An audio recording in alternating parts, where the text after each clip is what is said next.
You are listening to the Leadership Doc on Talking Leadership. I'm your host, Dr. Heather Williamson, and I am, hopefully you're up and bright and early, because yes, it is early this morning, but I have an amazing guest with me today.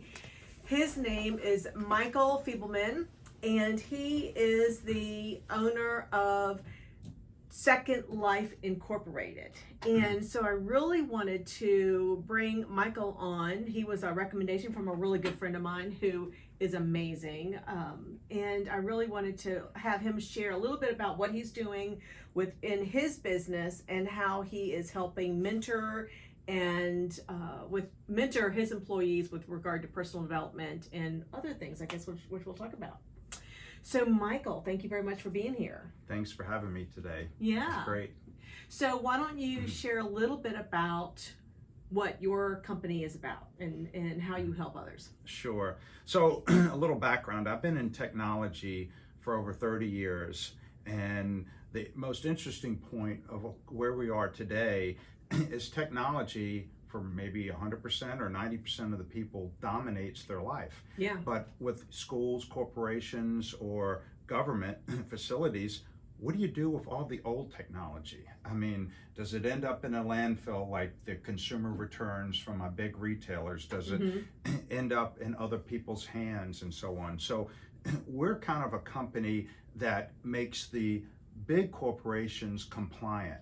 So we go in and we work with companies all over the state, Richmond, and the United States, and take their so-called EOL, obsolete end-of-life technology, and we bring it in. We do a number of things such as inventorying the technology, cleaning it, wiping the data to DoD standards. So that's the real important secret sauce. That's really important. DoD is not one you mess around with. Right. Well, you want to stay on their good side, Exactly. right? So we wipe everything to a 3-pass wipe unless a facility says, look, we really want 7-pass. And in some instances, they ask us to crush the hard drives with a video so they can see that. But before we do that, we take all the serial numbers for the hard drives and so on. So they have all the particular data they need to answer to their bosses and such.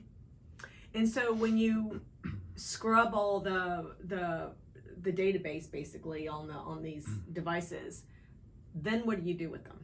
Sure. So once it goes through our process, so an example right now, we have about 5,000 Chromebooks, which have become popular over the last 10 years, really over the last 6 or 7. And once we unenroll them, take off the Google lock, then obviously they're inventoried first, then they're cleaned, and then they're tested. We test all the different ports, the screen, and then in this market, unlike when you go to Walmart or you buy from Amazon, everything is defined. Is it like new? Is it slightly used, heavily used, or is it broken? So broken items, we really recycle with an R2 recycler, which is the proper standard in the industry, kind of like the DoD is on the wipe.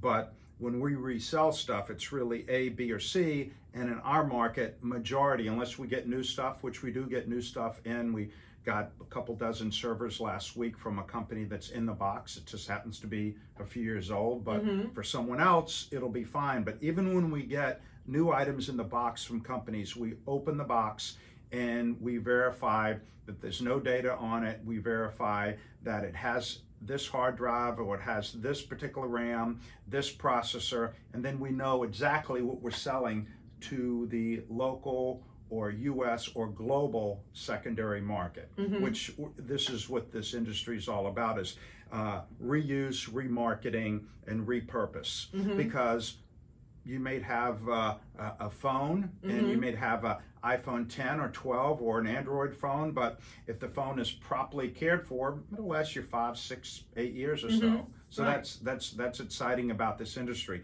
We can take products that could be 3, 5, or 8 years old and extend the life of the technology, of that particular technology.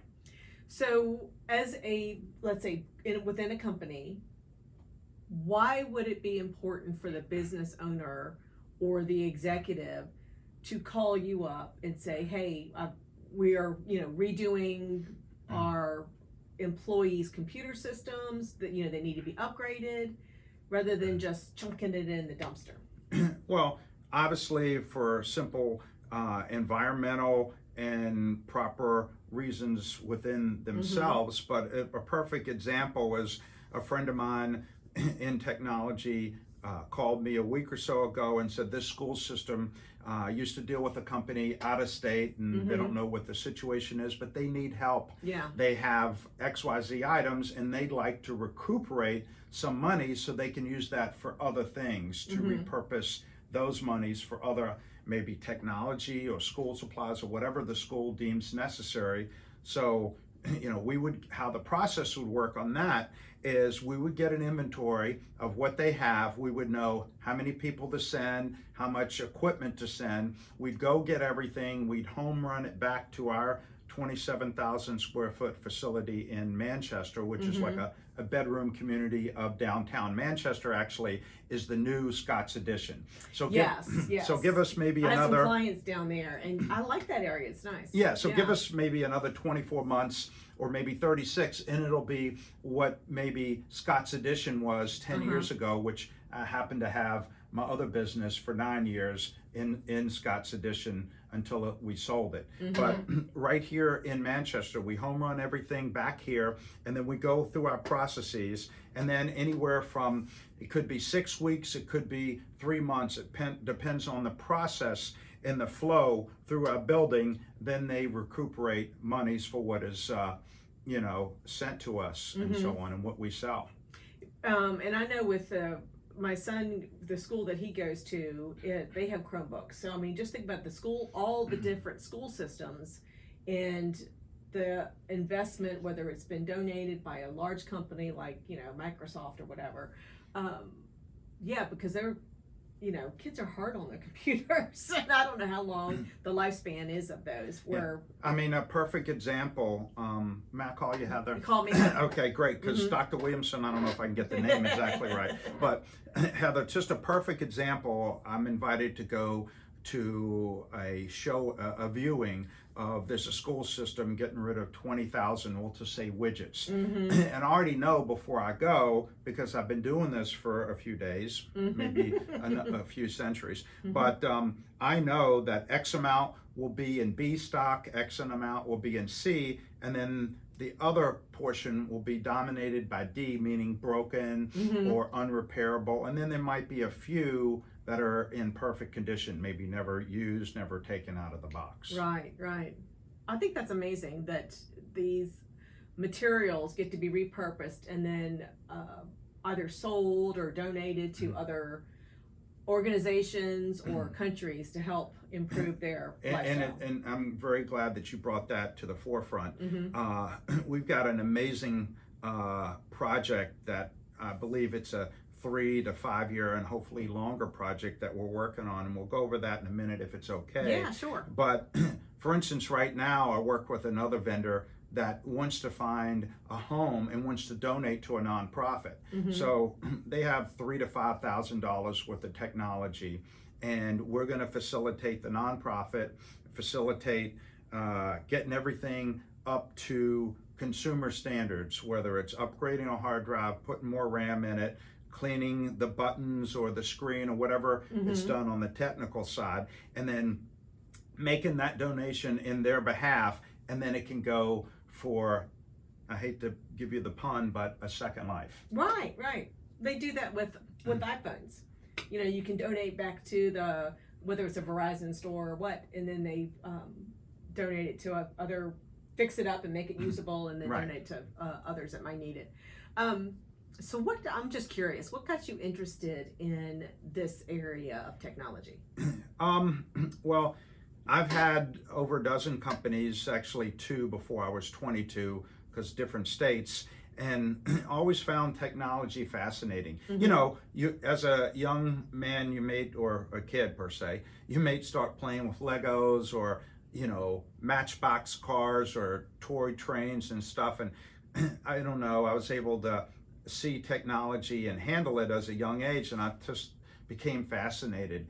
And I like, when I look at stuff, I don't just look at this beautiful mixing board here. I look at the future, and then I try to peel the onion away and look at where we are now. So I take a look at what we have now and where can we go. And I started seeing this in the early 2000s, this crazy, reuse, repurpose. Well, we're not doing that. We're putting landfills. It's like on the consumer side, when you go and purchase from Amazon or Target or Walmart, 30-some% of all returns still end up in landfills. We've been talking to Amazon to try to, start that cycle going in the opposite direction. So it can go to nonprofits. It can go to folks that are in need. And there's a lot of job opportunities in this business that you would have never have thought of, because everybody thinks of new. We're a society of, okay, I'm going to go to the store, get brand new. The latest and greatest. It's like people line up, or they used to, for the darn latest iPhone. They would lose money on me, because unless mine is not working anymore or has got some dysfunction, I keep it, because I'm like, I already know how this works. I don't want to have to be trained on the new one. Thing is, one thing that irritates me, like technology, Heather, is kind of scary. Yeah. And everybody, all my friends, whether they're here locally or anywhere around the United States that I've visited or went to school, they all call me on certain things because they think I'm in technology, so I know about everything. And I'm like, you probably know more than I do. I just know, how to place it, but I don't wipe the hard drives. I don't, fix the old VCR or whatever. I have a different segment of the industry that I work in, but technology in general is scary. But I will tell you this, kids, 6 or 8 up to 18, they're not scared of anything. No, they're not. And we had a young gentleman working for us that actually bought stuff online, and he came in and worked for the last 3 summers. And this gentleman has built his own MP3 player, has can figured out how to unlock the Chromebooks or the laptops that have a lock on it. So the moral to that story is the younger generation is not scared of technology. And we won't put Heather in this, but older folks like me, we're a little we're a little more scared of what we don't know, right, as opposed to what we know. I know. Well, I have a 15-year-old son, and if I don't know how to do something on the phone, he's like, "Mom, all you have to do is do this, push this button here, go over here," and I'm like, well, that's why I have you to show me how to use this. If I need help, you're the one who I'm going to go to. Now we're waiting for the day that Heather says, oh, such and such, look, I figured this out. Do you know how to use this? And then we have a aha moment. Exactly. Yeah. Yes, the psychology part, he gets aha moments on that. So when it comes to, what your focus is in the Second Life, you are obviously focused on being good. Is there anything else with regard to being good that listeners should know about? Well, I'll take a step back. My background obviously is technology and a lot to do with sports. I did radio for 4 years and did a lot in the sports community. I was with VCU with my first school with the basketball team. No, not as a 7-foot player, but as a manager. But 20 some years ago, I got lucky enough to, I was at an event and somebody asked me really a strange question. Would you like to work with my son? And they probably knew me from the community. And that was my first step into being able to understand, really, in my view, not everybody's, but my view, what life's all about. And I met a gentleman who has autism, but he has Asperger's spectrum. And Asperger's spectrum, along with autism, has a wide array of, I don't want to say intelligence, but a wide array of I'm having a senior moment of Mm-hmm. kind of like what they're capable of. Yeah. Because we got Elon Musk, who has Asperger's, and we have Steven Spielberg, who has Asperger's, and you may consider them on the genius level. Mm-hmm. Okay, Creative. And then, yeah, Mm-hmm. I mean, just very creative, very just amazing. Mm-hmm. And then you've got other folks that are maybe not at their level, but within that individual, they're amazing people. Mm-hmm. And so for 20 years, I've been working with folks on that spectrum, and I've kind of carried it over to my last couple jobs. This particular company, Second Life, we work with inner city individuals to give them opportunities to learn a trade, not only to learn a trade, but to have an opportunity, let's say, at a corporation, at a company, to see what it's like day to day. We also work with a local charity that supports autism, and we bring in folks that are on the spectrum, and it's incredible. People hear the word disability and they think, oh, can't or won't or don't. Well, I'll just tell you, a lot of the folks that are on the spectrum, it's unbelievable, and I love just to talk to them and understand, whether they're a techie or a geek or a sports nut or whatever they may be, or very shy, and understand what their strengths are. Mm-hmm. So that's one of the things that we do, at Second Life, and we have a number of individuals that have been with us for over 4 years that either are inner city or have some type of developmental or cognitive disability. Mm-hmm. And so you mentor them and provide opportunities for personal development. So Right. How do you do that? Well, I always, so we have a two-tiered office. We have a main warehouse is a little bit underground. It's about 24,000 and some square footage, and the upstairs where I'm at, the office is in the kitchen. And full disclosure, sometimes I do 5 miles plus while I'm at work. And I'm always walking around on the phone, talking to folks, watching them maybe when they don't know I'm watching them, and seeing what they're doing, and then talking to them, seeing their strengths and weaknesses, and try to say, well, okay, such and such, if you do this, maybe we can put you in this area, and maybe if you understand these particular points, then you can go and transfer to over here. So I always like to get to know them from their strengths and weaknesses, because let's face it, Heather, everybody has strengths and weaknesses. I mean, you can go from the President of the United States, you can go from someone in Congress, you can go to someone that may work in the yard. It doesn't matter what they're doing, it matters, are they doing something that makes them happy? And so I try to totally understand, the individual, whether it's a young man, young woman, or whoever it is. I think that's fascinating and so amazing, because not everybody takes that personal touch with their employees, and especially with you and the ones that might have a disability. It's really, they're already struggling with something, so helping them to make their lives a little easier so they can be fulfilled is and then feel like they are productive with regard to the industry that you're in and working. Right, and you had made me think about something.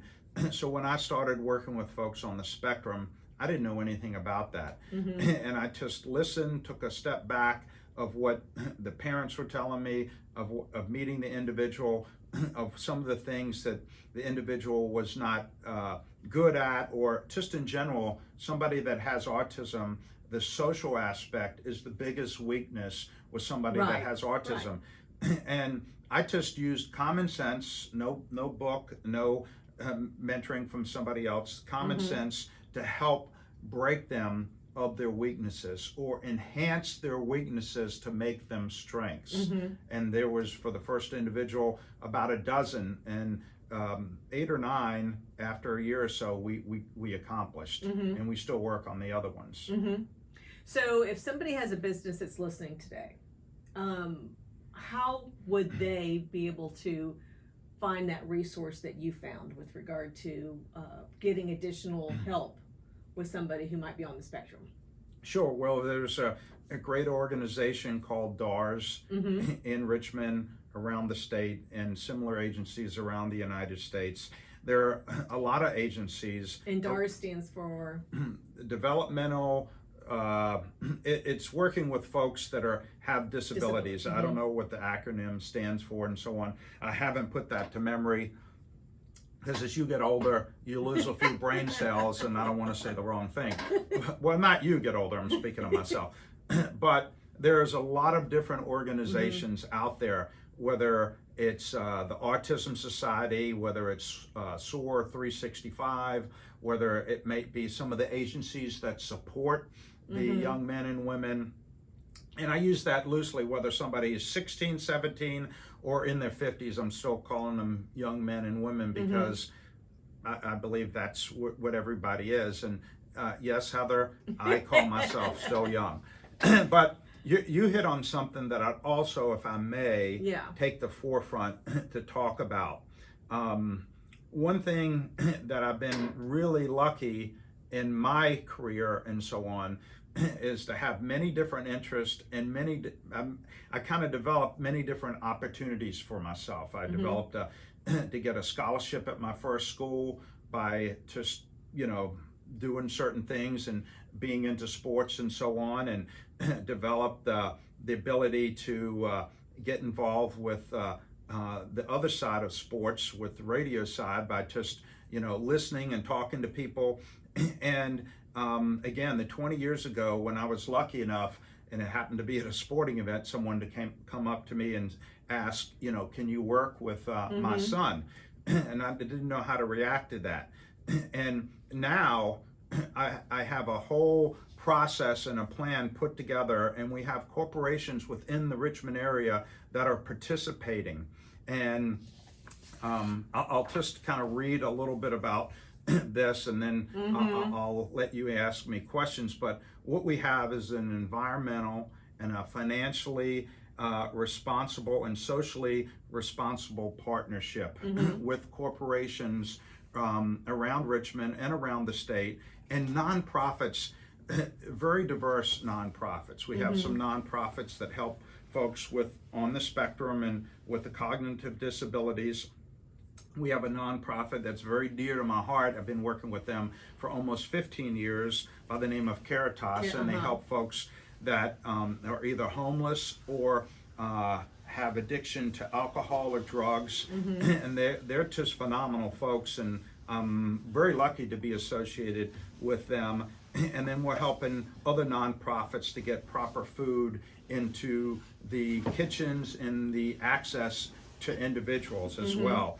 And so our program basically is we work with corporations, and either they sell us their technology or they give us their technology, and then we split 50% of the technology proceeds with the nonprofits after we take out our expenses. Right.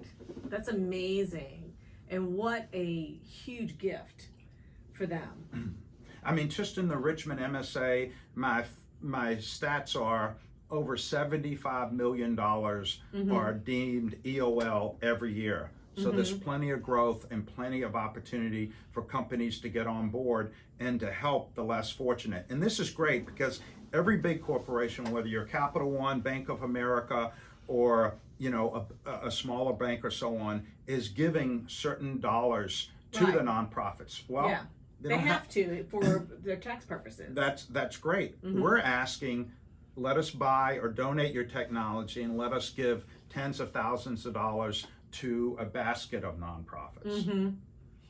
Right. So not just one is benefiting, but you're able to spread that opportunity around to a lot of people. And I just want to say, everything that we do would not even be possible with all the great people that work at the company, all the great people that help us, and all the ambassadors out there for what we do. And that's really what's the exciting part. It's almost like having a baby or having a new pet or whatever. You get to take what we're doing from ground zero and see the fruits of the labor when it's done, and what great good can be done at the end of the day. Mm-hmm. So if there's a company out there listening and they're thinking about this would be a great idea for our company, how would they get in touch with you? Well, Second Life Inc.com is on the internet, and you can reach me by info@secondlifeinc.com or my first name, Mike, at secondlifeinc.com. And whether you're small with 10 employees, 5 employees, or you have 50,000 employees, we work with all size companies. The size doesn't matter. And we have a lot of other things that we can help companies with. We do a lot of repair of the technology. We also sell technology to companies that are around Richmond, so they don't have to spend $1,200 on a laptop. They can spend $200 or $300 and still get 5 to 7 years use out of it. Which is very important, because I know with my laptop, I think I spent about $1,200 on it. And it's lasted me for quite a few years, but I was like, that's a lot of money. There's a lot of ways that you can stretch your dollar, and one of the big ways is helping local companies, buying secondhand, and just supporting local. So if you were going to give a piece of advice to a business owner or an executive within a company, what would that be? Well, you have to look at the big picture. Obviously, you have your family, your employees, and such, but at the end of the day, everybody is going to be buried 6 feet under.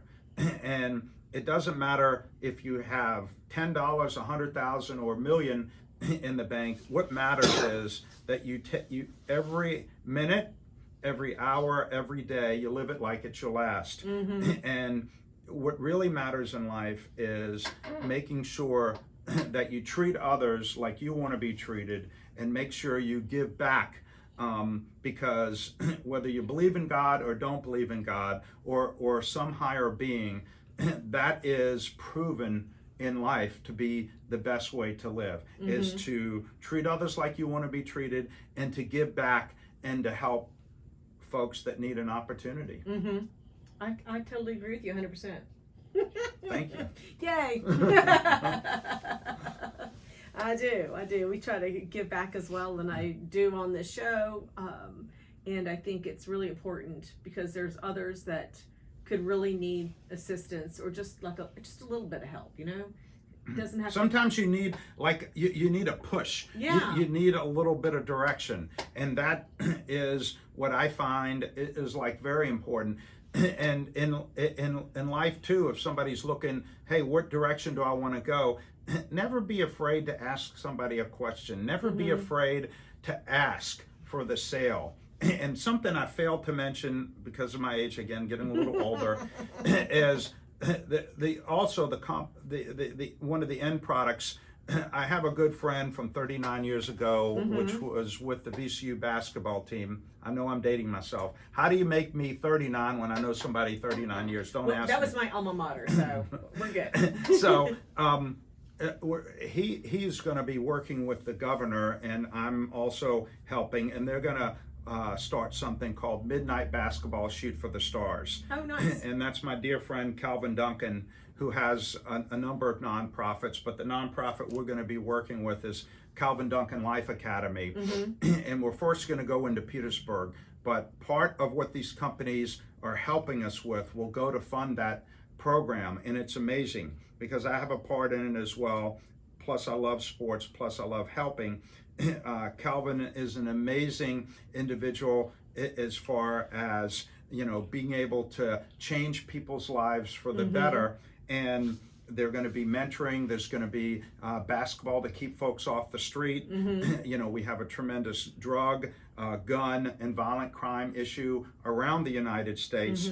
And I'm going to have a part where corporations will help show these individuals opportunities that lie to them in the corporate America platform. So it's very, very exciting opportunity, and I can't tell you how much I'm looking forward to it. It's the next great challenge. Awesome. That sounds amazing. And I really thank you, Michael, for being on the show today. And if you want to get to learn more about what Mike is doing, just email him at mike@secondlifeinc.com. So that's going to do it for us today. Thank you for listening to Talking Leadership with Dr. Heather, your leadership doc, on ESPN 106.1 FM. And I will talk to you again next week. Bye. In this video, these leadership tips and strategies are sponsored by my company, Transformation Group. And in my company, I work with leaders just like you through individual leadership coaching sessions. And in these 1-hour sessions, we talk about strategies to help you develop the skills to overcome performance challenges. Whether that involves learning how to hold your employees accountable, delegating and empowering employees more effectively, spending time on tasks that really matter to your business, or communicating expectations consistently, or even better, lowering your stress. If this sounds like something you might be interested in, then there's an email address below in the description box of this video. So send me an email and we can then discuss if I'm the right fit for you. Until the next video, have a great day.